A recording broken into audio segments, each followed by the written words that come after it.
ये जितने भी हुक्मरान हैं कि इनको सोचने पे मजबूर करने की इनको जरूरत नहीं है, इनको की जरूरत है, ये तो अपने घरों में बैठे हुए हैं।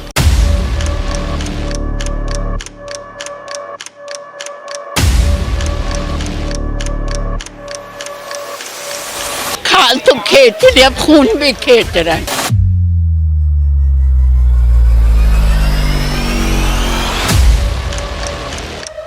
हम बच्चों को कहाँ लेके जाएं?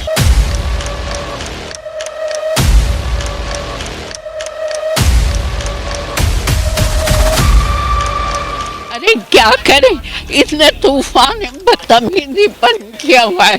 खाल तो खेत रहे, खून भी खेत रहा है, और क्या बोल सकते हैं। हुकूमत फेल हो चुकी है, बिल्कुल फेल है हुकूमत, मुल्क खत्म हो चुका है। हमें तो ऐसा लग रहा है जैसे भीख मांगने के लिए हम तैयार हैं। हम बच्चों को कहाँ लेके जाएं? वजीर आजम साहब कौन है? हमें तो यही नहीं पता है कि वजीर आजम है कौन। हमें तो ये पता है कि आटे दाल का हिसाब किसको दें, कहाँ से लाएं। मेरी परेशानी कोई वजीर आजम हल कर रहा है यहाँ पर? आटा पता नहीं कहाँ पहुँचा हुआ, घी चीनी के दालों के रेट पता नहीं कहाँ पहुँचे हुए, किसी को पता है? इधर काम तो दो, कम से कम काम तो छोड़ दो यार। मुल्क के अंदर क्या क्या छोड़ोगे? अब पूरा मुल्क ही खत्म हो गया है इधर। ये जितने भी हुक्मरान हैं, इनके लिए मैं आला हुक्काम से अपनी एक इल्तिजा कर रहा हूँ कि इनको सोचने पे मजबूर करने की इनको जरूरत नहीं है, इनको की जरूरत है, ये तो अपने घरों में बैठे हुए। मैं कहाँ जाऊँ? मैं एक आम आदमी हूँ।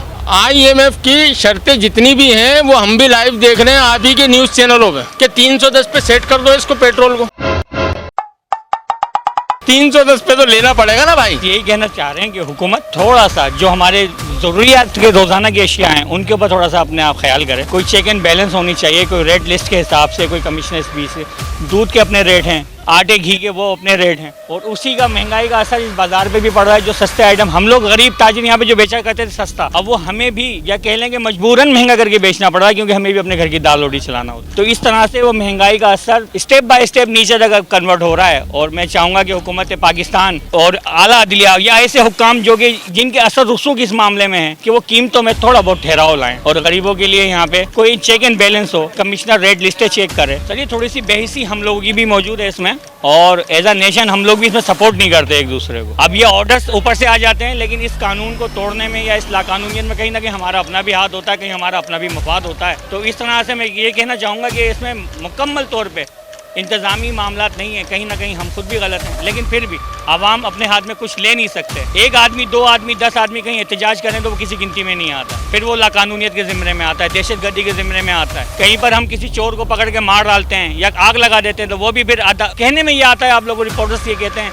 कि आवाम ने अपने हाथ में कानून को ले लिया। तो आवाम कहाँ जाए, कहाँ सुनवाई, कौन करेगा हमारी सुनवाई? या तो ये आवाम के लिए फिर इतना ऐसे इदारे मौजूद होने चाहिए जहाँ पे हमारी कोई कंप्लेन हो तो फौरी तौर पे उस पर काम हो। इदारे बराए नाम तो सब हैं, मगर काम कहीं पर भी नहीं है, सुनवाई गरीब आवाम की कहीं पर भी नहीं। महंगाई बहुत है। गवर्नमेंट से अपील है कि जो टैक्स जो इन्होंने बढ़ाए हैं, खासतौर पर कॉस्मेटिक है तो लेडीज़ का सामान है, तो गरीबों की पहुँच से बहुत दूर हो गया है। ज़्यादा टैक्स में जो है ये छूट दी जाए। 1000 की तो मजदूरी रही नहीं, मजदूरी 400 से 500 रुपये की मजदूरी है। तो गरीब का ये हाल है कि बस वो अनकरीब बहुत होने वाला है। टाउन 1 जीने की नई उमंग, जहां मैं शहर की रौनक, खूबसूरती और गहमागहमी से लुत्फानंदोज हो सकूं। 500 मुरब्बा गज के कमर्शियल प्लॉट्स और 1000 मुरब्बा गज के फार्म हाउसेज, सरमायाकारी के लिए बेहतरीन मौके।